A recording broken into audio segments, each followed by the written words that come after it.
ಹೇಳ್ತಿದ್ದಾರೆ ತಮ್ಮ. ಓಂ ಶಾಂತಿ. ಮಧುರ ಮಕ್ಕಳೇ, ನಿಮ್ಮ ಈ ವಿದ್ಯೆ ಸಂಪಾದನೆಯ ಮೂಲವಾಗಿದೆ. ಈ ವಿದ್ಯೆಯಿಂದ 21 ಜನ್ಮಗಳಿಗೆ ಸಂಪಾದನೆಯ ಪ್ರಬಂಧ ಆಗಿಬಿಡುತ್ತದೆ ಅಂತ ಬಾಬಾ ಹೇಳ್ತಿದ್ದಾರೆ ತಮ್ಮ. ಕೈಯಲ್ಲಿ ಕೋಟಿ ಇದ್ದರೂ ಹಿರಿಯರ ಕಂಡೊಡನೆ ಕಾಲಿಗೆ ಬೀಳೋದು ಸಂಸ್ಕಾರ. ಎಷ್ಟೇ ಆಧುನಿಕತೆ ಬಂದರೂ ಹಣೆಯ ಮೇಲಿನ ಬೊಟ್ಟು ಸಂಸ್ಕಾರ. ಡಿಗ್ರಿ ಮೇಲೆ ಡಿಗ್ರಿ ಪಡೆದರೂ ಗುರುಗಳು ಕಂಡಾಗ ತೋರುವ ಭಯ ಭಕ್ತಿಯೇ ನಿಜವಾದಂತಹ ಸಂಸ್ಕಾರ. ಓಂ ಶಾಂತಿ ಅಣ್ಣ. ಅಣ್ಣ, ಬಾಬಾ ಹೇಳ್ತಿದ್ದಾರೆ ಭಕ್ತರಿಗೆ ಇದು ಸಹ ಸಂಪಾದನೆ ಆಗಿದೆ. ಯಾಕೆಂದ್ರೆ ಅರ್ಧ ಕಲ್ಪದಿಂದ ಶಾಂತಿ ಶಾಂತಿ ಕೇಳ್ತಾ ಬಂದಿದ್ದಾರೆ. ಬಹಳ ಪರಿಶ್ರಮದ ನಂತರವೂ ಸಹ ಶಾಂತಿ ಸಿಗಲಿಲ್ಲ. ಈಗ ತಂದೆಯ ಮೂಲಕ ಶಾಂತಿ ಸಿಗುತ್ತೆ, ಅರ್ಥಾತ್ ಮುಕ್ತಿಧಾಮಕ್ಕೆ ಹೋಗ್ತಾರೆ. ಇದು ಸಹ ಅರ್ಧ ಕಲ್ಪದ ಪರಿಶ್ರಮದ ಫಲವಾಗಿದೆ. ಇದರಿಂದ ಇದನ್ನು ಸಹ ಸಂಪಾದನೆ ಎನ್ನಲಾಗುವುದು. ನಷ್ಟವಲ್ಲ. ನೀವು ಮಕ್ಕಳ ಜೀವನ್ ಮುಕ್ತಿಧಾಮಕ್ಕೆ ಹೋಗಲು ಪುರುಷಾರ್ಥ ಮಾಡ್ತೀರಿ. ನಿಮ್ಮ ಬುದ್ಧಿಯಲ್ಲಿ ವಿಶ್ವದ ಇತಿಹಾಸ ಭೂಗೋಳ ಕಾಣಿಸುತ್ತೆ. ಓಂ ಶಾಂತಿ. ಮಕ್ಕಳು ಕೇವಲ ಒಬ್ಬರ ನೆನಪಿನಲ್ಲಿ ಕುಳಿತುಕೊಳ್ಬಾರ್ದು, 3 ಸಂಬಂಧಗಳ ನೆನಪಿನಲ್ಲಿ ಕುಳಿತುಕೊಳ್ಬೇಕು. ಭಲೆ ಒಬ್ಬರೇ ಆಗಿದ್ದಾರೆ, ನಿಮಗೆ ಗೊತ್ತಿದೆ, ಅವರು ತಂದೆ ಆಗಿದ್ದಾರೆ, ಶಿಕ್ಷಕರೂ ಆಗಿದ್ದಾರೆ, ಸದ್ಗುರುವೂ ಆಗಿದ್ದಾರೆ. ನಮ್ಮೆಲ್ಲರನ್ನು ಹಿಂತಿರುಗಿ ಕರೆದುಕೊಂಡು ಹೋಗಲು ಬಂದಿದ್ದಾರೆ. ಈ ಹೊಸ ಮಾತನ್ನ ನೀವೇ ತಿಳಿದುಕೊಂಡಿದ್ದೀರಿ. ಮಕ್ಕಳಿಗೆ ಗೊತ್ತಿದೆ, ಯಾರು ಭಕ್ತಿಯನ್ನ ಕಲಿಸುತ್ತಾರೆ, ಶಾಸ್ತ್ರಗಳನ್ನ ತಿಳಿಯುತ್ತಾರೆಯೋ ಅವರೆಲ್ಲರೂ ಮನುಷ್ಯರಾಗಿದ್ದಾರೆ. ಇವರಿಗೆ ಮನುಷ್ಯನೆಂದು ಹೇಳೋದಿಲ್ಲ. ಭಕ್ತಿ ಮತ್ತು ಜ್ಞಾನ. ತಂದೆಗೆ ಜ್ಞಾನ ಸಾಗರನೆಂದು ಹೇಳಲಾಗುತ್ತದೆ. ಅವರಿಗೆ ಭಕ್ತಿಯು ಯಾವಾಗ ಆರಂಭವಾಯಿತು, ಯಾವಾಗ ಪೂರ್ಣವಾಗುವುದು ಎಂದು ಭಕ್ತಿ ಇದೆಲ್ಲವೂ ತಿಳಿದಿದೆ. ಮನುಷ್ಯರಿಗೆ ಇದು ಗೊತ್ತಿಲ್ಲ. ತಂದೆಯೇ ಬಂದು ತಿಳಿಸಿಕೊಡುತ್ತಾರೆ. ಸತ್ಯಯುಗದಲ್ಲಿ ನೀವು ದೇವಿ ದೇವತೆಗಳು ವಿಶ್ವದ ಮಾಲೀಕರಾಗಿದ್ದೀರಿ. ಅಲ್ಲಿ ಭಕ್ತಿಯ ಹೆಸರಿರುವುದಿಲ್ಲ. ಒಂದು ಮಂದಿರವೂ ಇರಲಿಲ್ಲ. ಎಲ್ಲರೂ ದೇವಿ ದೇವತೆಗಳೇ ಇದ್ದರು. ಕೊನೆಯಲ್ಲಿ ಯಾವಾಗ ಪ್ರಪಂಚವು ಅರ್ಧ ಹಳೆಯದಾಗುತ್ತದೆ, ಅಂದರೆ 2500 ವರ್ಷಗಳು ಪೂರ್ಣವಾಗುವುದೋ ಅಥವಾ ತ್ರೇತಾ ಮತ್ತು ದ್ವಾಪರದ ಸಂಗಮವಾಗುವುದೋ, ಆಗ ರಾವಣನು ಬರುತ್ತಾನೆ. ಸಂಗಮವಂತೂ ಅವಶ್ಯವಾಗಿ ಬೇಕು. ತ್ರೇತಾ ಮತ್ತು ದ್ವಾಪರದ ಸಂಗಮದಲ್ಲಿ ರಾವಣನು ಬರುತ್ತಾನೆ. ಆಗ ದೇವಿ ದೇವತೆಗಳು ವಾಮ ಮಾರ್ಗದಲ್ಲಿ ಇಳಿಯುತ್ತಾರೆ ಎನ್ನುವುದನ್ನು ನಿಮ್ಮ ವಿನಃ ಮತ್ಯಾರೂ ತಿಳಿದುಕೊಂಡಿಲ್ಲ. ತಂದೆಯೂ ಸಹ ಕಲಿಯುಗದ ಅಂತ್ಯ ಮತ್ತು ಸತ್ಯಯುಗದ ಆದಿಯ ಸಂಗಮಯುಗದಲ್ಲಿ ಬರುತ್ತಾರೆ ಮತ್ತು ತ್ರೇತಾ ಮತ್ತು ದ್ವಾಪರದ ಸಂಗಮದಲ್ಲಿ ರಾವಣನು ಬರುತ್ತಾನೆ ಅಂತ ಬಾಬೂರು ತಿಳಿಸ್ತಾ ಇದ್ದಾರೆ ತಮ್ಮ. ಅಸೂಯೆಯಿಂದ ಬದುಕುವವರಿಗೆ ಸರಿಯಾದ ನಿದ್ರೆ ಬರುವುದಿಲ್ಲ. ಅಹಂಕಾರದಿಂದ ಬದುಕುವವರಿಗೆ ಸರಿಯಾದ ಸ್ನೇಹಿತರಿರುವುದಿಲ್ಲ. ಅನುಮಾನದಿಂದ ಬದುಕುವವರಿಗೆ ಸರಿಯಾದ ಜೀವನವಿರುವುದಿಲ್ಲವಂತೆ ತಮ್ಮ. ಅಣ್ಣ, ಬಾಬಾ ಹೇಳ್ತಾರೆ ಆಕಾಶವು ಬೇಹದ್ದಿನದ್ದಾಗಿದೆ ಅಲ್ಲವೇ, ಸಾಗರವು ಬೇಹದ್ದಿನದ್ದಾಗಿದೆ, ಆಕಾಶ ತತ್ವವು ಬೇಹದ್ದಿನದ್ದಾಗಿದೆ, ಧರಣಿಯು ಬೇಹದ್ದಿನದ್ದಾಗಿದೆ. ನೋಡುತ್ತಾ ಹೋಗಿ, ಸಾಗರದ ಕೆಳಗೆ ಮತ್ತೆ ಧರಣಿ ಇದೆ. ಪರ್ವತವು ಯಾವುದರ ಮೇಲೆ ನಿಂತಿದೆ? ಧರಣಿಯ ಮೇಲೆ ಅಲ್ಲವೇ. ಮತ್ತು ಭೂಮಿಯನ್ನ ಅಗಿದಾಗ ಪರ್ವತವು ಹೊರಬರುತ್ತೆ, ಅದರ ಕೆಳಗೆ ಮತ್ತೆ ನೀರು ಸಹ ಹೊರಬರುತ್ತೆ. ಸಾಗರವು ಧರಣಿಯ ಮೇಲಿದೆ. ಎಲ್ಲಿಯವರೆಗೆ ನೀರಿದೆ, ಎಲ್ಲಿಯವರೆಗೆ ಭೂಮಿ ಇದೆ ಎಂದು ಅದರ ಅಂತ್ಯವನ್ನು ಯಾರು ಮುಟ್ಟಲು ಸಾಧ್ಯವಿಲ್ಲ. ಪರಂಪಿತ ಪರಮಾತ್ಮ ಯಾರು ಬೇಹದ್ದಿನ ತಂದೆಯಾಗಿದ್ದಾರೆ ಅವರಿಗೆ ಬೇ ಅಂತ್ ಎಂದು ಹೇಳಲಾಗುತ್ತೆ. ಈಶ್ವರನು ಬೇ ಅಂತ, ಮಾಯೆಯೂ ಬೇ ಅಂತ ಆಗಿದೆ ಎಂದು ಭಲೆ ಮನುಷ್ಯರು ಹೇಳುತ್ತಾರೆ. ಆದರೆ ನಿಮಗೆ ತಿಳಿದಿದೆ, ಈಶ್ವರನಂತೂ ಬೇ ಅಂತ ಆಗಲು ಸಾಧ್ಯವಿಲ್ಲ. ಬಾಕಿ ಈ ಆಕಾಶ ಬೇ ಅಂತ ಆಗಿದೆ.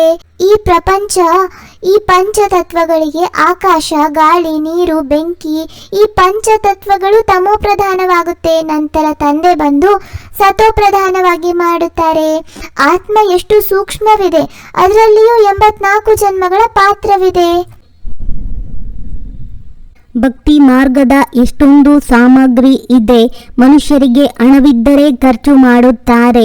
ತಂದೆಯು ತಿಳಿಸುತ್ತಾರೆ, ನಾನು ನಿಮಗೆ ಎಷ್ಟೊಂದು ಹಣವನ್ನು ಕೊಟ್ಟು ಹೋಗುತ್ತೇನೆ. ಬೇಹದ್ದಿನ ತಂದೆಯಂತೂ ಅವಶ್ಯವಾಗಿ ಬೇಹದ್ದಿನ ಆಸ್ತಿಯನ್ನು ಕೊಡುತ್ತಾರೆ. ಇದರಿಂದ ಸುಖವೂ ಸಿಗುತ್ತದೆ, ಆಯಸ್ಸು ಹೆಚ್ಚುತ್ತದೆ. ತಂದೆಯು ಮಕ್ಕಳಿಗೆ ಹೇಳುತ್ತಾರೆ, ನನ್ನ ಮುದ್ದಾದ ಮಕ್ಕಳೇ, ಆಯುಷ್ಮಾನ್ ಭವ, ಅಲ್ಲಿ ನಿಮ್ಮ ಆಯಸ್ಸು 150 ವರ್ಷಗಳಿರುತ್ತದೆ ಎಂದು ಕಾಲವು ಕಬ್ಬಳಿಸುವುದಿಲ್ಲ. ತಂದೆಯು ವರವನ್ನು ಕೊಡುತ್ತಾರೆ, ನಿಮ್ಮನ್ನು ದೀರ್ಘಾಯಸ್ಸುಳ್ಳವರನ್ನಾಗಿ ಮಾಡುತ್ತಾರೆ. ನೀವು ಅಮರರಾಗುತ್ತೀರಿ. ಸತ್ಯಯುಗದಲ್ಲಿ ಎಂದೂ ಅಕಾಲ ಮೃತ್ಯುವಾಗುವುದಿಲ್ಲ. ಅಲ್ಲಿ ನೀವು ಬಹಳ ಸುಖಿಯಾಗಿರುತ್ತೀರಿ. ಆದ್ದರಿಂದ ಸುಖಧಾಮವೆಂದು ಹೇಳಲಾಗುತ್ತದೆ. ಆಯಸ್ಸು ದೀರ್ಘವಾಗಿರುತ್ತದೆ, ಹಣವು ಹೆಚ್ಚು ಸಿಗುತ್ತದೆ, ಬಹಳ ಸುಖಿಯಾಗಿಯೂ ಇರುತ್ತೀರಿ. ಕಂಗಾಲರಿಂದ ಕಿರೀಟಧಾರಿಗಳಾಗಿ ಬಿಡುತ್ತೀರಿ. ದೇವಿ ದೇವತಾ ಧರ್ಮದ ಸ್ಥಾಪನೆ ಮಾಡಲು ತಂದೆಯು ಬರುತ್ತಾರೆಂದು ನಿಮ್ಮ ಬುದ್ಧಿಯಲ್ಲಿದೆ ಅಂತ ಬಾಬೋರು ತಿಳಿಸ್ತಿದ್ದಾರೆ ತಮ್ಮ. ಹಸಿದವರಿಗೆ ನೀಡಿದ ಅನ್ನ, ಬಯಸಿದವರಿಗೆ ನೀಡಿದ ದಾನ, ಅವಶ್ಯವಿದ್ದವರಿಗೆ ಮಾಡಿದ ಸಹಾಯವು ಯಾವತ್ತೂ ನಮ್ಮನ್ನು ಬದುಕಿಸಬಲ್ಲ ಸಂಜೀವಿನಿಯಾಗಬಹುದು. ಅಣ್ಣ, ಈ ಲಕ್ಷ್ಮೀನಾರಾಯಣರು ಶಿವ ತಂದೆಯ ಪೂರ್ಣ ವಾರಸುದಾರರಾಗಿದ್ದಾರೆ. ಮೊದಲು ಜನ್ಮದಲ್ಲಿ ಶಿವ ತಂದೆಗೆ ಎಲ್ಲವನ್ನು ಕೊಟ್ಟುಬಿಟ್ಟು ಆಸ್ತಿಯನ್ನ ಪಡೆದುಕೊಂಡಿದ್ದಾರೆ. ತಂದೆ ಹೇಳ್ತಾರೆ, ನನ್ನನ್ನು ವಾರಸುದಾರರನ್ನಾಗಿ ಮಾಡಿಕೊಳ್ಳಿ, ಅನ್ಯ ಯಾರೂ ಇಲ್ಲ. ಬಾಬಾ, ಇದೆಲ್ಲವೂ ತಮ್ಮದಾಗಿದೆ, ತಮ್ಮದೆಲ್ಲವೂ ನಮ್ಮದಾಗಿದೆ. ಇಡೀ ವಿಶ್ವದ ರಾಜಧಾನಿಯ ಆಸ್ತಿ ಕೊಡುತ್ತೀರಿ, ಏಕೆಂದರೆ ನಿಮ್ಮ ಬಳಿ ಏನೆಲ್ಲ ಇತ್ತೋ ಅವೆಲ್ಲವನ್ನು ಕೊಟ್ಟು ಬಿಟ್ಟಿರಿ ಎಂದು ಮಕ್ಕಳು ಹೇಳ್ತಾರೆ.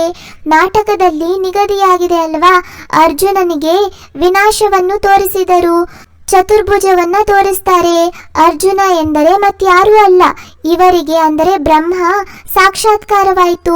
ನೋಡಿದರೂ ರಾಜ್ಯಭಾಗ್ಯವು ಸಿಗುತ್ತೆ ಅಂದ ಮೇಲೆ ನಾನೇಕೆ ಶಿವ ತಂದೆಯನ್ನ ವಾರಸುದಾರರನ್ನಾಗಿ ಮಾಡಿಕೊಳ್ಬಾರ್ದು ಅಂತ ಅವರು ಮತ್ತೆ ನಮ್ಮನ್ನ ವಾರಸುದಾರರನ್ನಾಗಿ ಮಾಡಿಕೊಳ್ತಾರೆ. ಈ ವ್ಯಾಪಾರವಂತೂ ಬಹಳ ಚೆನ್ನಾಗಿದೆ ಎಂದು ಯಾರೊಂದಿಗೂ ಏನನ್ನೂ ಕೇಳಬಾರದು. ಮನೆ ಮಠವನ್ನು ಬಿಟ್ಟು ಓಡಿ ಬರುವಂತಹ ಮಾತು ಎಂದೂ ಇರೋದಿಲ್ವಂತೆ ತಮ್ಮ. ನಾಟಕದಲ್ಲಿ ಇದೆಲ್ಲ ಚರಿತ್ರೆಯು ಶಿವ ತಂದೆಯದಾಗಿದೆ. ಕೆಲವರು ಖಾಲಿ ಕೈಯಲ್ಲಿಯೇ ಓಡಿ ಬಂದರು. ಇದು ಸಹ ಆಟವಾಗಿದೆ. ಮನೆ ಮಠ ಎಲ್ಲವನ್ನೂ ಬಿಟ್ಟು ಓಡಿ ಬಂದರು. ಏನೂ ನೆನಪಿರಲಿಲ್ಲ. ಬಾಕಿ ಕೇವಲ ಈ ಶರೀರವಿದೆ, ಇದರಿಂದ ಕೆಲಸ ಮಾಡಬೇಕಾಗಿದೆ. ಆತ್ಮವನ್ನೇ ನೆನಪಿನ ಯಾತ್ರೆಯಿಂದ ಪವಿತ್ರ ಮಾಡಿಕೊಳ್ಳಬೇಕಾಗಿದೆ. ಆಗಲೇ ಪವಿತ್ರ ಆತ್ಮಗಳು ಹಿಂತಿರುಗಿ ಹೋಗಬೇಕಾಗಿದೆ. ಸ್ವರ್ಗದಲ್ಲಿ ಅಪವಿತ್ರ ಆತ್ಮಗಳು ಹೋಗುವಂತಿಲ್ಲ. ಇದು ನಿಯಮವೇ ಇಲ್ಲ. ಮುಕ್ತಿಧಾಮದಲ್ಲಿ ಪವಿತ್ರರೇ ಬೇಕು. ಪವಿತ್ರರಾಗುವುದರಲ್ಲಿಯೇ ಎಷ್ಟೊಂದು ವಿಘ್ನಗಳು ಬರುತ್ತವೆ. ಮೊದಲು ಯಾವುದೇ ಸತ್ಸಂಗ ಇತ್ಯಾದಿಗಳಲ್ಲಿ ಹೋಗಲು ಯಾವುದೇ ಅಡೆತಡೆ ಇರಲಿಲ್ಲ. ಎಲ್ಲಿ ಬೇಕಾದರೂ ಹೊರಟು ಹೋಗುತ್ತಿದ್ದರು. ಇಲ್ಲಿ ಪವಿತ್ರತೆಯ ಕಾರಣವೇ ಇಲ್ಲಿಗೆ ಬರಲು ವಿಘ್ನಗಳನ್ನು ಹಾಕುತ್ತಾರೆ. ಎಷ್ಟೇ ಸಂಪತ್ತುಗಳಿರಲಿ, ಸಾವು ಸಮೀಪ ಬಂದಾಗ ನಮಗೆ ದೇವರು ಕೊಟ್ಟಿರುವುದು ಎರಡೇ ಆಯ್ಕೆಗಳನ್ನು, ಕೊಟ್ಟು ಹೋಗುವುದು ಅಥವಾ ಬಿಟ್ಟು ಹೋಗುವುದು. ನಮ್ಮ ಜೊತೆ ಕೊಂಡೊಯ್ಯುವ ಅವಕಾಶವನ್ನು ದೇವರು ಕಲ್ಪಿಸಿಲ್ಲ. ಮತ್ತೇಕೆ ಈ ಮೋಹ ನಂಟು ಎಲ್ಲ? ಅಣ್ಣ, ಬಾಬಾ ನಮಗೆಲ್ಲ ಧಾರಣೆಗಾಗಿ ಹೇಳ್ತಿದ್ದಾರೆ. ಈ ಪತಿತ ಚೀಚಿ ಪ್ರಪಂಚದಿಂದ ಬೇಹದ್ದಿನ ವೈರಾಗ್ಯ ಇಟ್ಟುಕೊಂಡು ಆತ್ಮವನ್ನ ಪಾವನ ಮಾಡುವ ಪೂರ್ಣ ಪುರುಷಾರ್ಥ ಮಾಡಬೇಕು. ಒಬ್ಬ ತಂದೆಯ ಆಕರ್ಷಣೆಯಲ್ಲಿ ಇರಬೇಕು. ಜ್ಞಾನದ ಧಾರಣೆಯಿಂದ ತಮ್ಮ ಬ್ಯಾಟರಿಯನ್ನು ತುಂಬಿಕೊಳ್ಬೇಕು. ಜ್ಞಾನ ರತ್ನಗಳಿಂದ ತಮ್ಮನ್ನು ಧನವಾನ ಮಾಡಿಕೊಳ್ಬೇಕು. ಈಗ ಸಂಪಾದನೆಯ ಸಮಯವಾಗಿದೆ, ಇದರಲ್ಲಿ ನಷ್ಟ ಮಾಡಿಕೊಳ್ಳಬಾರದು. ತಮ್ಮ ಬಾಬಾ ವರದಾನದಲ್ಲಿ ತಿಳಿಸ್ತಾ ಇದ್ದಾರೆ, ಜ್ಞಾನ ರತ್ನಗಳನ್ನು ಧಾರಣೆ ಮಾಡಿಕೊಂಡು ವ್ಯರ್ಥವನ್ನು ಸಮಾಪ್ತಿಗೊಳಿಸುವಂತಹ ಪವಿತ್ರ ಅಂಶ ಭವ. ಪವಿತ್ರ ಅಂಶಗಳ ಎರಡು ವಿಶೇಷತೆಗಳಿವೆ. ಒಂದು ಜ್ಞಾನ ರತ್ನಗಳನ್ನು ಆಯ್ಕೆ ಮಾಡಿಕೊಳ್ಳುವುದು ಮತ್ತು ಇನ್ನೊಂದು ನಿರ್ಭಯ ಶಕ್ತಿಯ ಮೂಲಕ ಹಾಲು ಮತ್ತು ನೀರನ್ನು ಬೇರೆ ಮಾಡುವುದು.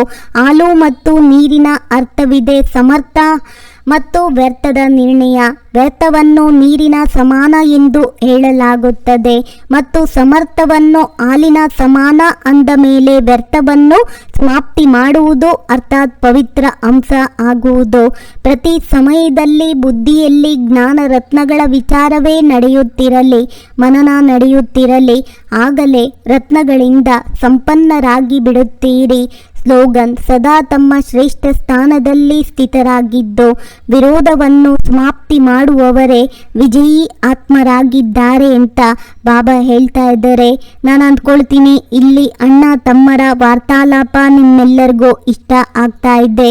ಇಷ್ಟ ಆಯಿತು ಅಂದರೆ ಲೈಕ್ ಮಾಡಿ, ಶೇರ್ ಮಾಡಿ, ಸಬ್ಸ್ಕ್ರೈಬ್ ಆಗೋದನ್ನು ಖಂಡಿತ ಮರಿಬೇಡಿ. ಓಂ ಶಾಂತಿ.